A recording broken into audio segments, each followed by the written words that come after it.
17 mars 2015, le président du Parlement européen, Martin Schulz, est en Chine.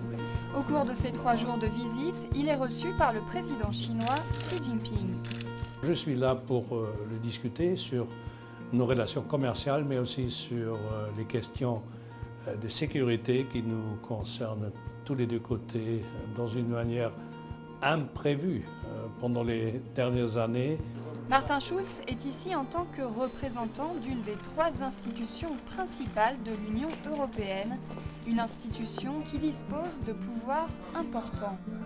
Le Parlement européen ratifie les traités internationaux, mais le Parlement est aussi l'Assemblée des 507 millions citoyens et citoyennes européennes de 28 États souverains représentés par les députés européens.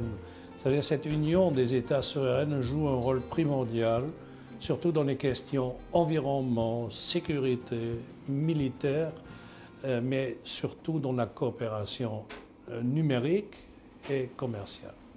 En 1975, la Chine établit des relations diplomatiques avec ce qu'on appelle alors la Communauté économique européenne. Dans le monde politique a commencé à ce moment un processus où on a mieux compris en Europe quel potentiel économique et politique il y a ici dans la Chine. C'était les années 70, Deng Xiaoping, le grand changement. Moi, j'étais toujours dans mes activités politiques confronté avec la Chine comme une puissance émergente en changement permanent. En mars 2014, Xi Jinping rend visite aux institutions européennes, une première pour un président chinois. Ça fait la différence entre la Chine et quelques autres puissants importants dans le monde qui, à mes yeux jusqu'aujourd'hui, n'ont pas compris quelle importance l'Union européenne a et aura. La Chine a compris l'importance de la coopération régionale entre États souverains. Pour Martin Schulz, c'est ce qui ressort du projet chinois Une ceinture, une route, un projet inspiré par les anciennes routes de la soie.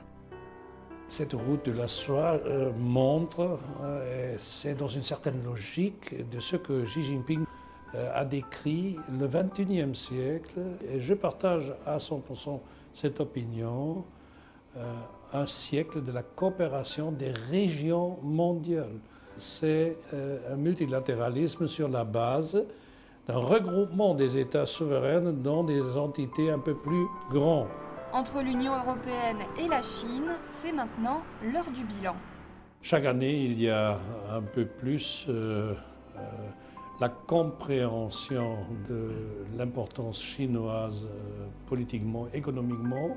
Malheureusement, les Européens, en moyen général, n'ont pas la connaissance suffisante de l'importance culturelle de la Chine. Et le futur, il se résume selon Schulz en 3 défis principaux. Objectif premier, objectif commun, sécurité. Deuxième, l'environnement.